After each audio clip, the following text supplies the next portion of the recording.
Well, welcome everybody. Thank you, Mike and Michael, for inviting me to give this talk, and also thanks to Kurt. I think it was a conversation that we had some time ago that kind of led to this event today for me being here. Ladies and gentlemen, I'm going to say something I guess is fairly obvious but needs to be restated, which is that we live in an age of oligarchs. And it is high time that we try to understand them a bit better than we currently do. For the past 25 years, I've been studying oligarchs. My study of them began in the mid-1990s when I was working in Russia as a venture capitalist and then as a president of a bank.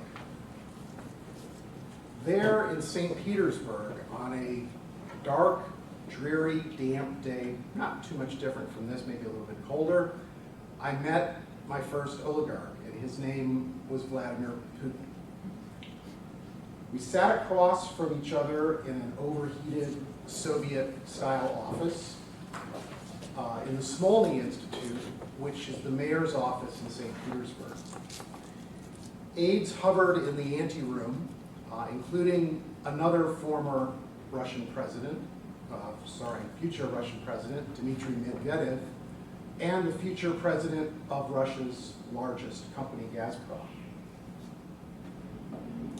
Smolny, the headquarters of the St. Petersburg mayor, had been the former Bolshevik headquarters following the Russian Revolution, and Lenin's old office was just down the hall from where Putin and I were meeting. Power and wealth, both often tinged in Russia, especially with blood, had traveled these halls for decades, and I really felt the ghosts of their victims that day. Putin and I chatted with one another in Russian, in German, and in a little bit of English, which he was just learning at that time. Since that day, I've been studying oligarchs carefully, obsessively, and with a growing sense of urgency. At first, my research was driven by practical considerations. Oligarchs were my clients in Russia, and in one notable instance, my actual business partner. So I needed to know something about them in order to make money, to avoid losing money, and also, most importantly, to keep myself, my staff, and my family safe. After I left Russia, I was able to study oligarchs in a wide variety of institutional environments while serving as an international development advisor, including in Indonesia, Pakistan, and South Africa. After I became a full-time academic, my study of oligarchs became increasingly obsessive.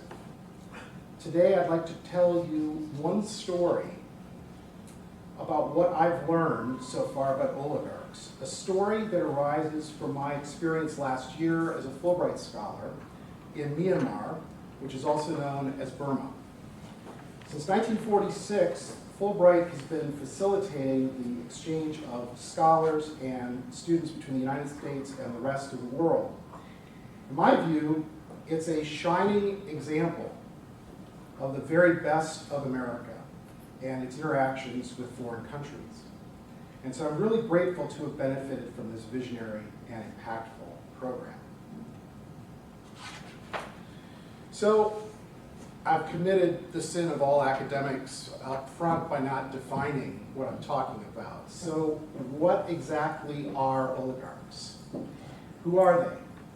Oligarchs and related actors like plutocrats and cronies are individuals who operate at the nexus of wealth and power.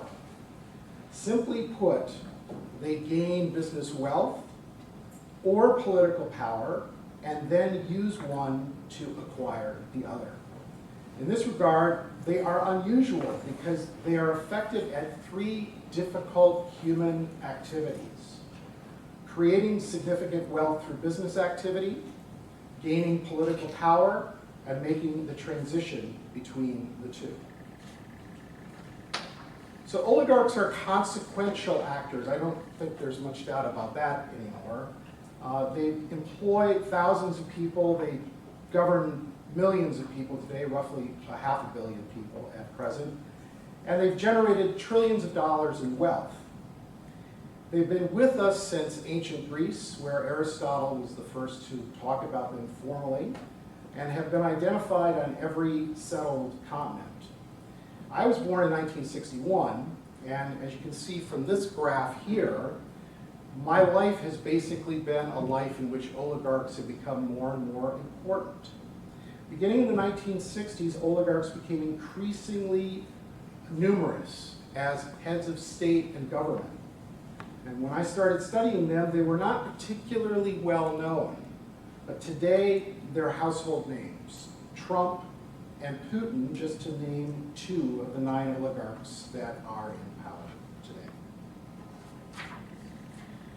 So to help better understand who oligarchs are, this is a sort of a word cloud representation of oligarchs who've been heads of state or government over time. The size of the names is determined by the number of years that each was in power. Beyond Putin and Trump, I'm sure that you can all see some recognizable names here. There's also many names that are dimmed by time, or perhaps jarring a little bit to our intellects, which are conditioned to see certain actors in another way. For example, you'll see George Washington there. We all remember George Washington as a founding father, a leading military figure, and the first US president. But relatively few of us recall that Washington was also an accomplished entrepreneur and the wealthiest US president until Donald Trump. So with that as a little bit of introduction, the story I'd like to tell today takes place in Myanmar or Burma, depending on how you'd like to refer to it. Many people have a hard time placing Myanmar on a map, so perhaps these 2 maps up on the screen will help a little bit. As you can see on the left, Myanmar, which is in the red, is located in Southeast Asia. As you can see on the right, which is a kind of a blown up version of the map on the left, you'll see that Myanmar has some interesting neighbors. China, India, but also Thailand, Bangladesh, and Laos.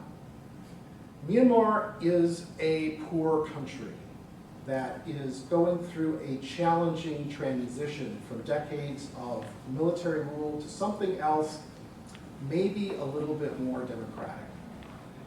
Kurt Campbell, who was Barack Obama's Assistant Secretary of State for Asia, described Myanmar as a most enchanting and vexed place. I would agree with that.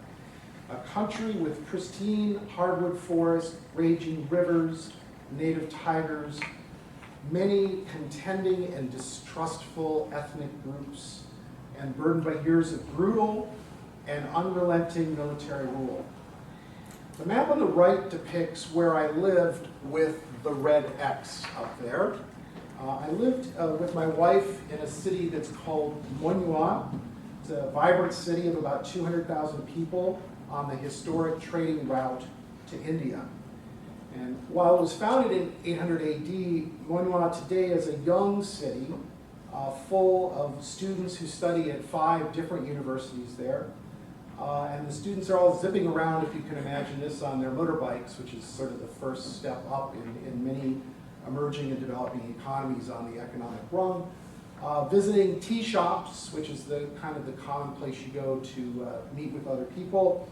And of course, everybody has a smartphone, usually a Huawei smartphone in my experience.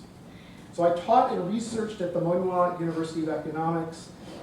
And I have to say I'm a little proud of this. I was the first foreign scholar since independence in Myanmar in 1948 to be invited to be at a university in Myanmar in the upper part of the country, which is referred to as Upper Burma or Upper Myanmar. My wife and I were the only foreigners living in this part of Myanmar for many miles around. So the place I want to talk about today is the circle sort of to the right of the X. It's a little mining town called Nam Tu. So the story I want to tell starts in 1904 when Herbert Hoover, then a 30-year-old successful mining executive, was on a steamship headed from Penang in British colonial Malaya to India. Hoover was to become the 31st US president and one of 7 oligarch presidents so far, but that objective was not really on his radar screen in 1904. The picture on the left is of Hoover at his home in London at around the same time, along with one of his children. On the steamship that Hoover was on, his ears pricked up when one of his fellow passengers described an abandoned Chinese silver mine in northeastern colonial Burma. This was Nam Tu. The British had taken full control of Burma only in 1885, and it was becoming clear to foreign business people that the country was rich in a variety of mineral resources. Hoover had gained an international reputation as an expert in turning around mines, and his traveling companion on the steamship described a Burmese mine that was in trouble. The next year, 1905, Hoover sent an engineer to the site and discovered 2 big facts there. One is that the owners did not realize that there was a large heap of slag lead left by the previous owners, which had considerable market value if it could be gotten to market. Second, it also appeared that there was underground of the existing mine might lie a second vast reserve of silver that had not been identified by previous owners. Long story short, Hoover organized this mine's turnaround. He and his family actually visited the site in 1907, and he himself contracted malaria as a result. He built a railway, a smelter that refined the lead, and then financed further exploration, which finally paid off in 1913 when a large new silver lode was in fact discovered. At the same time, he was also turning around mines in Tsarist Russia and, for those of us who are professors, writing what became the standard mining textbook, all while lecturing at Stanford and Columbia. As one of his biographers, Kenneth White, said, Hoover was truly an extraordinary American. Well, so what? As an entrepreneurship scholar, why am I interested in this story and Hoover? I'm interested in Hoover because he's an oligarch. And I want to understand how he and others like him become oligarchs. So far, we know that oligarchs employ 4 strategies that are related to one another. They effectuate like entrepreneurs. They rely upon repeated strategic coupling and decoupling with stakeholders. Using a term that one of our UB students suggested to me, it's a strategy called friends with benefits. They acquire wealth and power through one big deal. They try to fly under the radar screen as long as possible to escape attention. This combination of strategies is unique to oligarchs. It's their competitive advantage.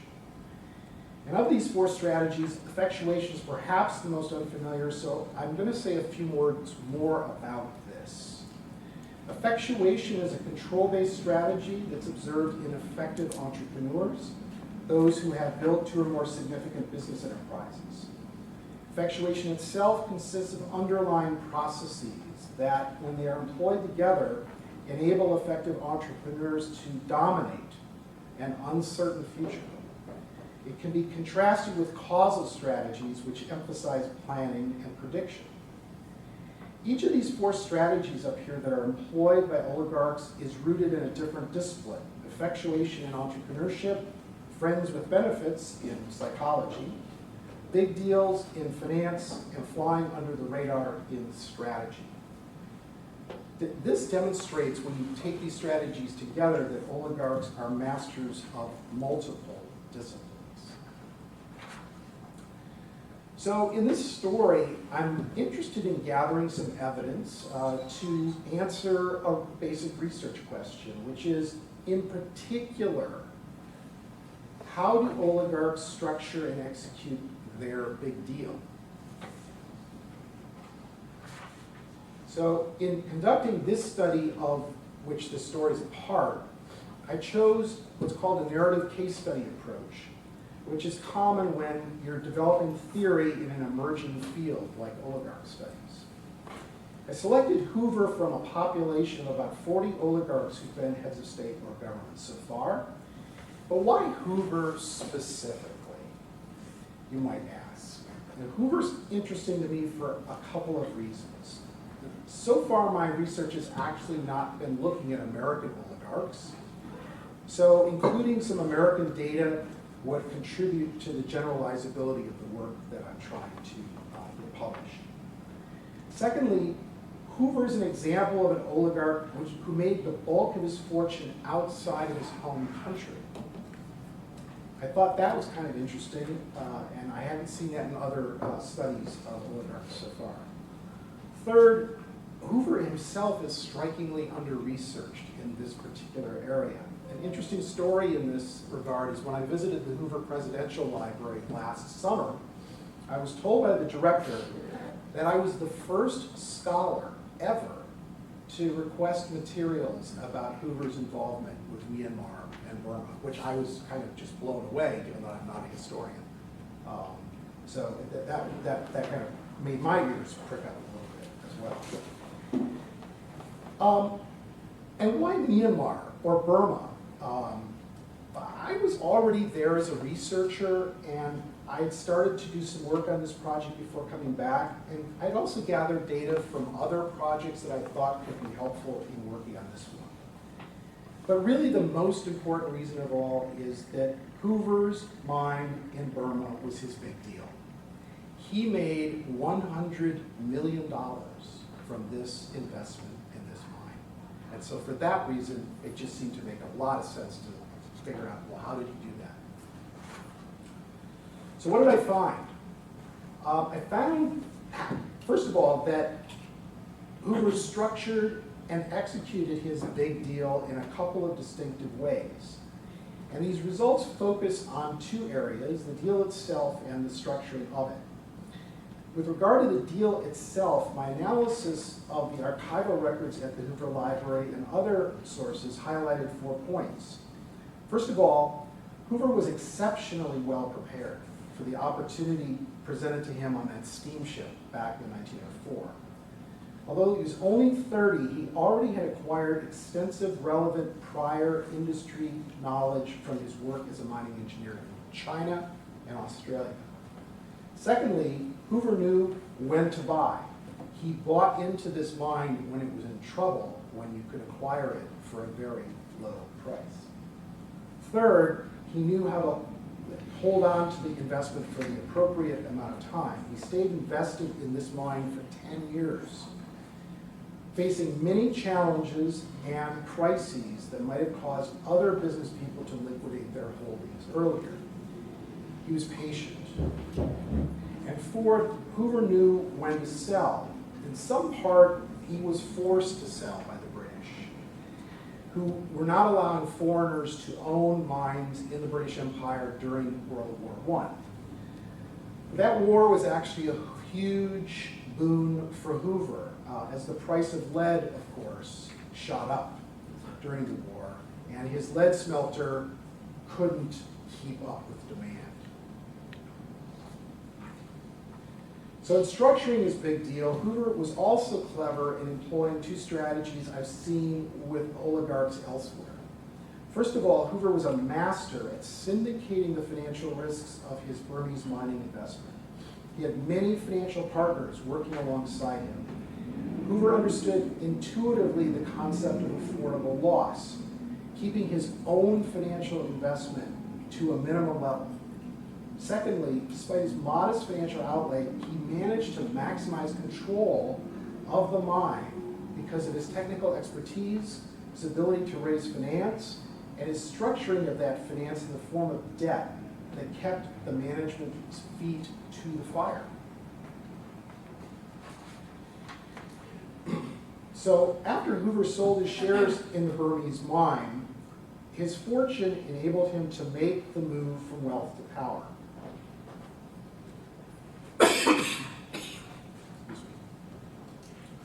During and after World War I, he organized relief efforts that are estimated to have saved 100 million people's lives across Europe and the Soviet Union. This is believed to be the largest number of lives saved through one American's efforts ever, which I think is impressive, aside from the topic of research here. His skills as an executive led to his appointment as Secretary of Commerce in the Harding and Coolidge administrations, which in turn paved his way to election as president. So I hope this short story has been enlightening for each of you. This whole effort is part of a broader research project that I'm undertaking to establish oligarch studies as a cross-disciplinary field of knowledge. There are many, many things we do not yet understand about oligarchs, plutocrats, cronies, and other actors at the wealth-power nexus. But as I work these days at the Library of Congress, where much of my archival research is going on, and I walk every evening past the chambers in which the impeachment inquiry and trial were recently conducted, I know in my bones that this is the research that I was actually meant to do. So thank you, and I'm happy to take a few questions with whatever time we have left. Thanks.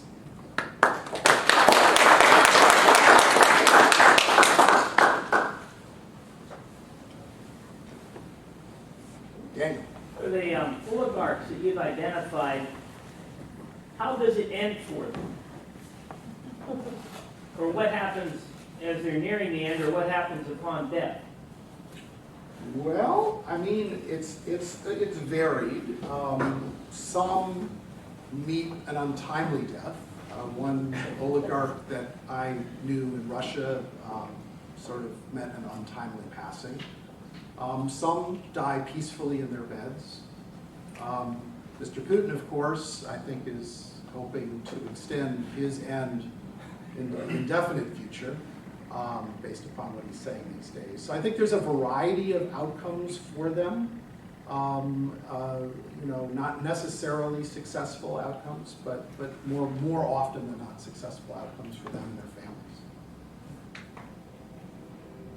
families. Did you happen to see the last Sunday's New York Times magazine on the relationship between Deutsche Bank and Trump? I was particularly interested with your reference to the big deal, that they seem to have joined with him in creating this big deal. Yeah. Yes, I did see that. I had a little sense of deja vu because when I worked in Russia in the 1990s, Deutsche Bank was a very major player in Russia at that time. They made some different strategic choices than the bank I was working for at the time chose to make. They are, as an institution, much more comfortable putting all their eggs in one or two oligarchs' baskets for reasons that I don't totally understand. Perhaps it's the organizational culture or whatever. But yes, I did see that, and I think as we learn more about that relationship, well, as a researcher, I'm looking forward to learning more about that. Okay. Yes. One more question. Okay. Okay. This is really an aside. 2 days ago, the New York Daily News, the cover of the Daily News was GOP father, and it had Trump sitting like Michael Corleone in that big leather chair. It's worth looking at. Fascinating. Fascinating. My own take on, I've tried to stay away from Mr. Trump in my research for a variety of reasons. Mostly because it's very difficult to be objective about him in the moment. But I will say this, that when you kind of compare historically, oligarchs there, as I was saying to Dan earlier, some do better than others. you know, measured on the metrics of it all and everything, I mean, the jury's very much out as to whether Trump could actually be considered a particularly effective oligarch. He's certainly not as wealthy as his friend, Mr. Putin is. And yeah, I think time will tell, right? Time will tell whether he's Don Corleone or not, right? Yeah. Thank you.